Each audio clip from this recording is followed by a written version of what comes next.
ሰላም አለይኩም ወራህመቱላሂ ወበረካቱ። ድና የተከበራችሁ እህት ወንድሞቼ እንዴት ናችሁ? ከኔ ጋር ሁሉም ሰላም ነው አልሐምዱሊላህ። ዛሬ እንግዲህ እንደምታዩት በጣም ያማረ ለ3 ለ4 ቀን የሚቆይ የሻማ አይነት ነው ይዤላችሁ የመጣሁት። እንግዲህ እንዳጋጣሚ መብራት ከሄደ በእንደዚህ አይነት መልኩ መጠቀም እንችላለን። እስከ መጨረሻው ተከታተሉ። እናም ውዶችዬ እዚህ ጋር ሩዝ አለኝ።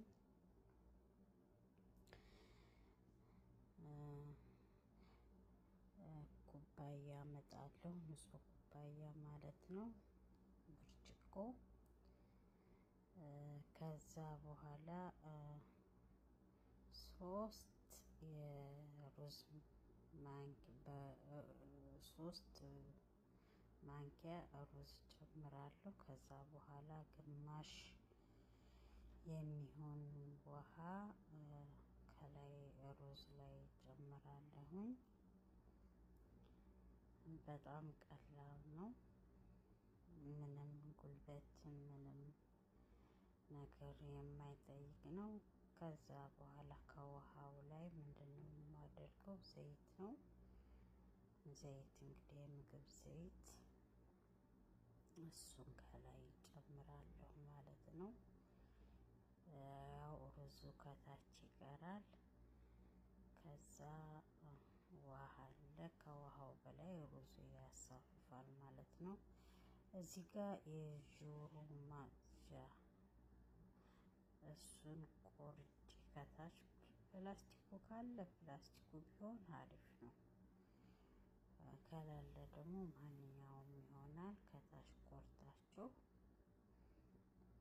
በሩዙ ላይ እንትን ትሉታላችሁ ማለት ነው።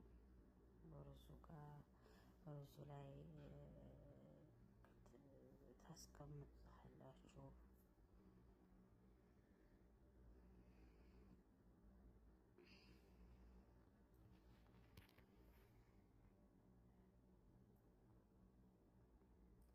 እንደዚህ ካዘጋጃችሁ በኋላ ሁሉንም ከጨረሳችሁ በኋላ ምናልባት የዘይቱ ሽታ የሚረብሻችሁ ከሆነ ወይም ደግሞ ጭስ የሚረብሻችሁ ከሆነ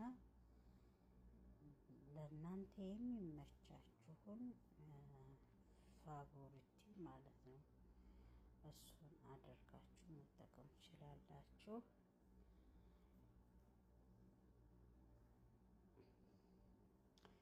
እኔ ደስ የሚለኝን አድርጌያለሁኝ። እናንተ የፈለጋችሁትን ማድረግ ትችላላችሁ ማለት ነው ወዶችዬ። በነገራችን ላይ ያን ብቻ ሳይሆን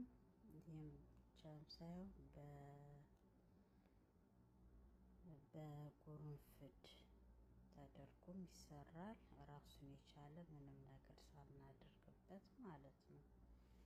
ምክንያቱም ቁርንፍዱ ቤቱን ቆንጆ ሽታ እንዲኖረው ያደርጋል። ከዛም አልፎ ደግሞ ባክቴሪያ እንደ ትንኝ ነገሮች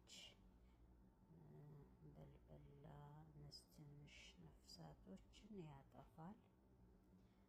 የቤቱ መዓዛም በጣም ነው እንትን የሚለው ማለት ነው። እና እንደዚህ አድርጋችሁ ተጠቀሙ።